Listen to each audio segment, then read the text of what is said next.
Good day everyone! I am Maria Juby Pamikala and today we were going to discuss the group and team dynamics. Without further ado, let's go!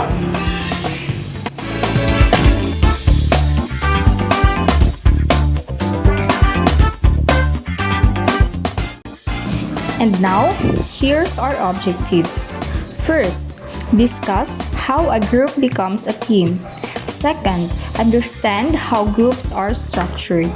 Third, explain how to create an effective team climate. Fourth, describe how to maximize individual performance in team sports. Fifth, understand the concept of social loafing and discuss the condition under which social loafing is more likely to occur. According to Jordan 1994, talent wins game, but teamwork wins championship.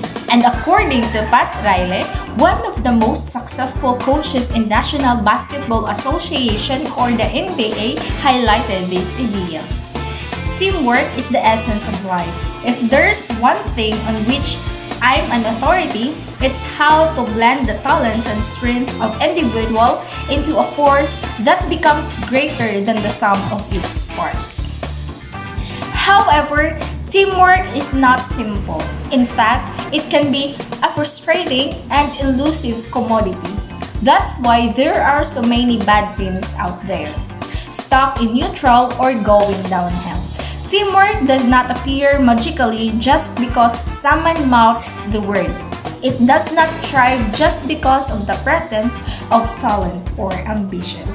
It does not flourish simply because a team has tasted success. Next, let's proceed to recognizing the difference between groups and teams. You may think it's easy to define a group or a team, but differentiation can be quite complex. For example, social psychologists define a group as two or more people who interact with and exert mutual influence on each other according to Aronson and Wilson and Ockert 2002. A team is any group of people who must interact with each other to accomplish shared objectives, according to Karen and Rosenblatt 1998. Becoming a team, however, is really an evolutionary process. Teams are constantly developing and changing in their attempts to respond to both internal and external factors. Let's take a closer look at how a group becomes a team. For both groups and teams, members may like to be attracted to other members. Members of a group may have some common goals. Example, all people in a fitness class may want to lose weight and tone muscles. Members of groups and members of teams then have some characteristics in common. But a sports team is really a special type of group.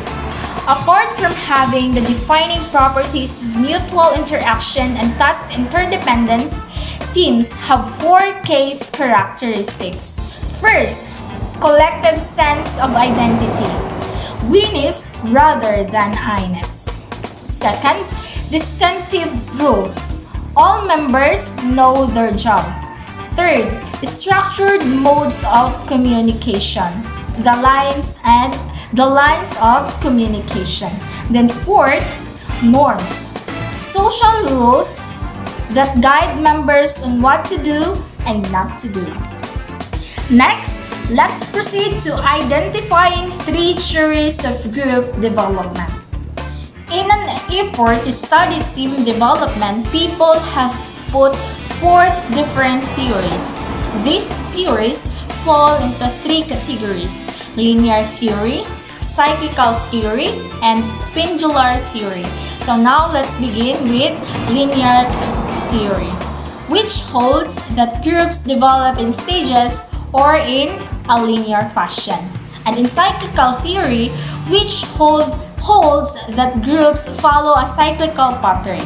And in pendular theory, which holds that groups develop a pendulum-like manner. Now, let's proceed to teamwork is important for individual team and success in sports. According to Reid Auerbach, former coach and general manager of Boston Celtics, he said that success of Celtics is based on philosophy wholly opposed to individualism. The basic Auerbach commandment is to win. The individual must fit in. He must subordinate his desires and skills to those of the team's. He must sacrifice himself in his life on the court to the working of the team. And according to Frank Selke, the general manager of the Montreal Canadiens, I wanted my players to adopt a shared perspective rather than an individual one. Personal expectations, attitudes, and motives had to become team expectations, team attitudes, and team motives. Next, let's proceed to linear perspective. In the linear perspective, the assumption is that groups move progressively through different stages. Critical issues arise in each stage, and when the issues are successfully dealt with, the group moves on. Probably the most popular example of linear model was developed by Bruce Stockman in 1965. Stockman proposed that all groups go through 4 stages as they develop and prepare to carry out the group task: the forming, storming, norming, and performing. In the first stage of team development is the forming. Team members familiarize themselves in other team members. Members of a team engage in social comparison, assessing one another's strengths and weaknesses. For example, athletes might compare the amount of playing time they get with other athletes' playing time. Individuals also try to determine whether they belong in a group and if so, in what group. In second stage of team formation is the storming. Is characterized by resistance to the leader, resistance to control by the group, and interpersonal conflict.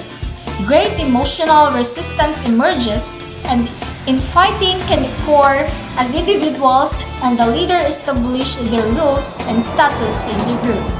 In this stage, sports or exercise leaders need to communicate with participants objectively and openly. Third is norming. The third stage, hostility is placed by solidarity and cooperation. Conflicts are resolved and the sense of unity forms. Instead of watching for their individual well-being, the athletes work together to reach common goals. Instead of competing for status or recognition, players strive for economy of effort and task effectiveness. The final stage is performing. Team members band together to channel their energies for team success. The team focuses on problem solving using group processes and relationships to work on tasks and test new ideas. Structural issues are resolved, interpersonal relationships stabilize, and rules are well defined. And now let's move on to cyclical or the life cycle perspective.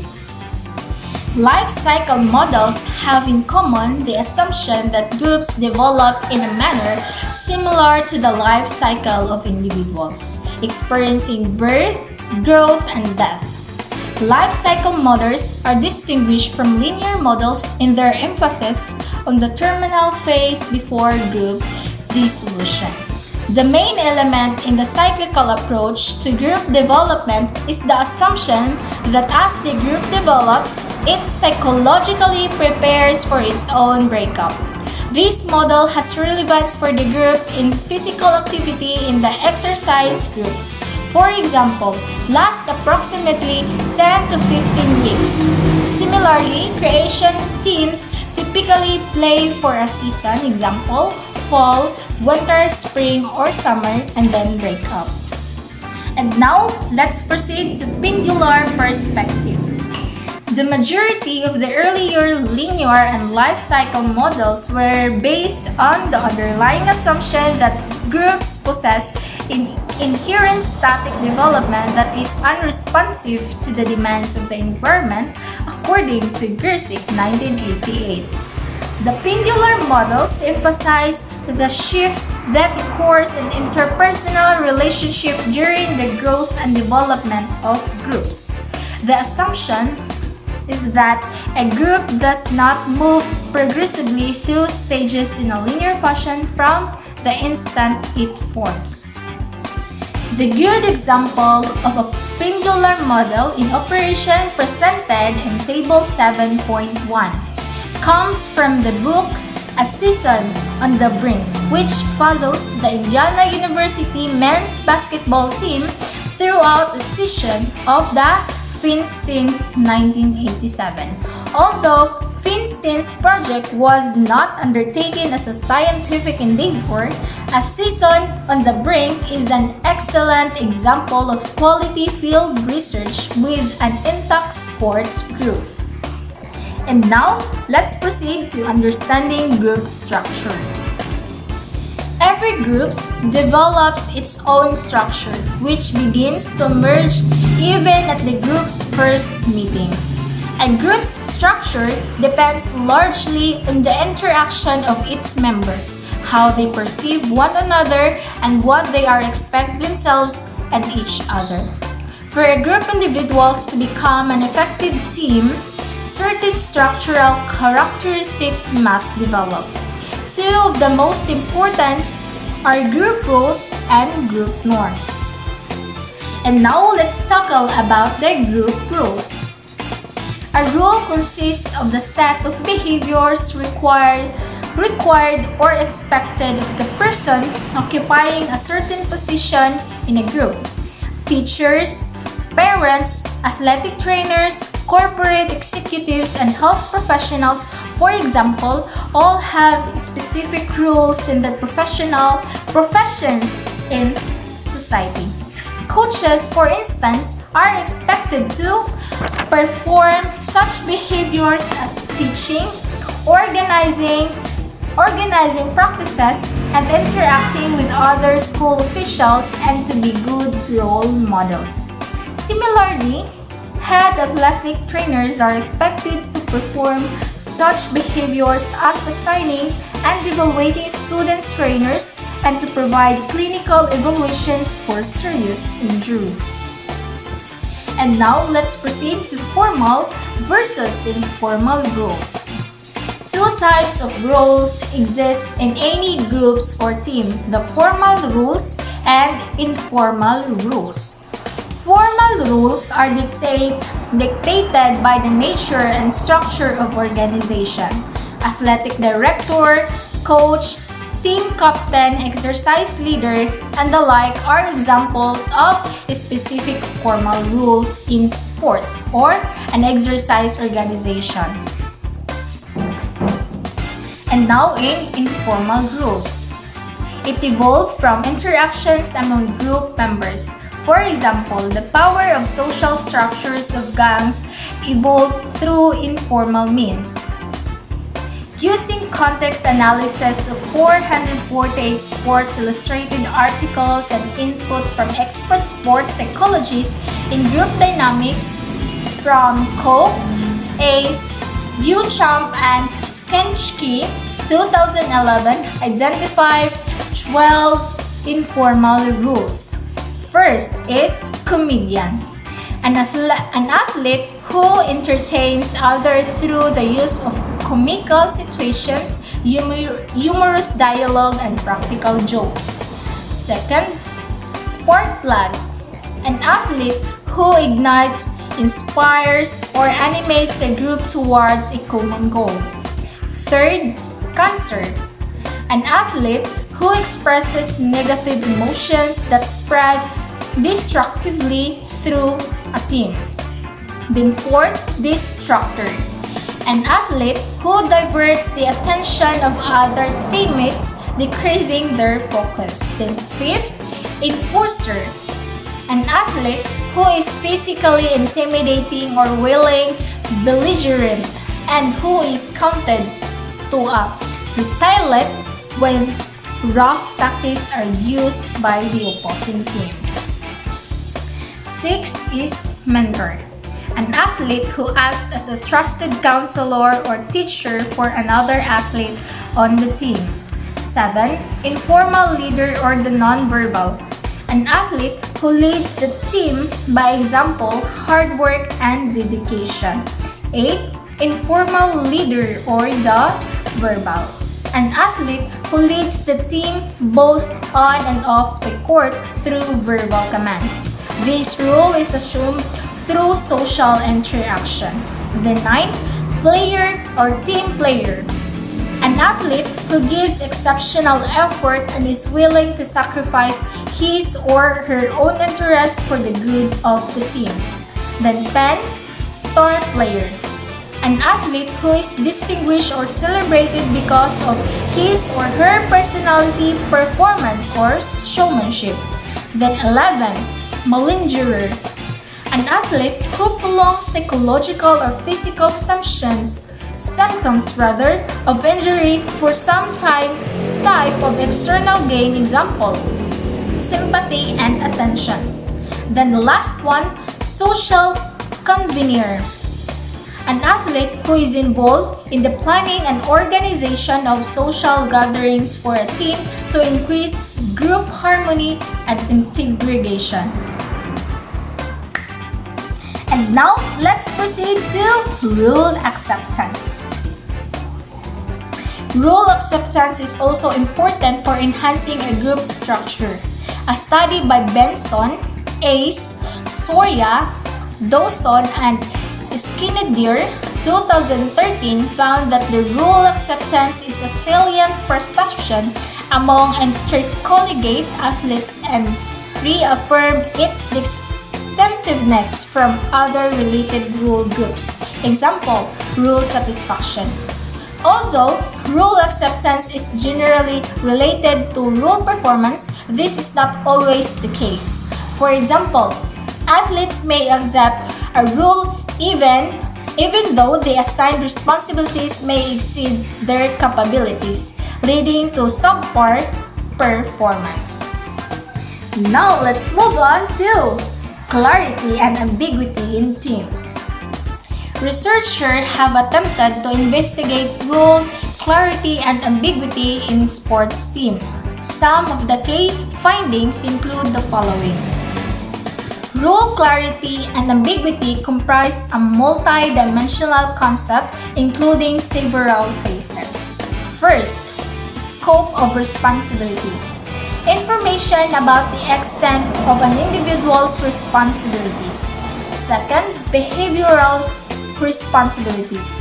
Information about which behaviors are necessary to fulfill an individual's role responsibilities. Third, evaluation of performance. Information about how an individual's performance are required role responsibilities will be evaluated. Fourth, the last one, consequences of not fulfilling responsibilities.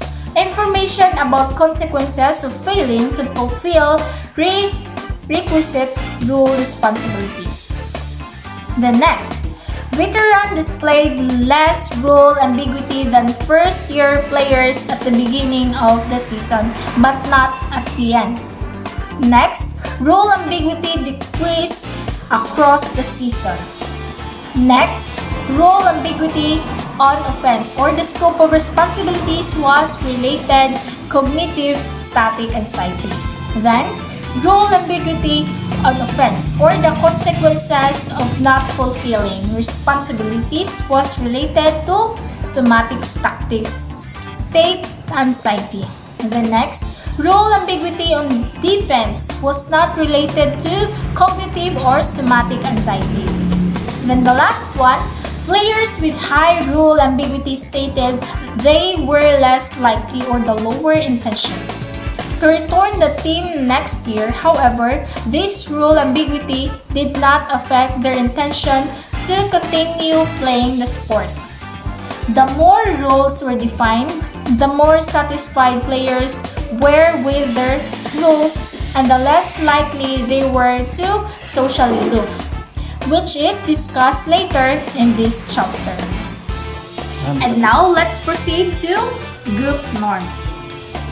A norm is a level of performance, pattern of behavior, or belief.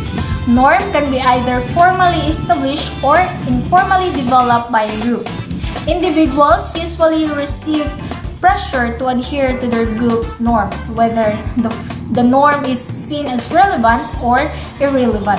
For example, rookies, especially with professional teams, are often expected to carry the bags for the veterans. For males who play sports such as football and hockey, there is a strong social norm to be taught, aggressive, competitive, and negative consequences.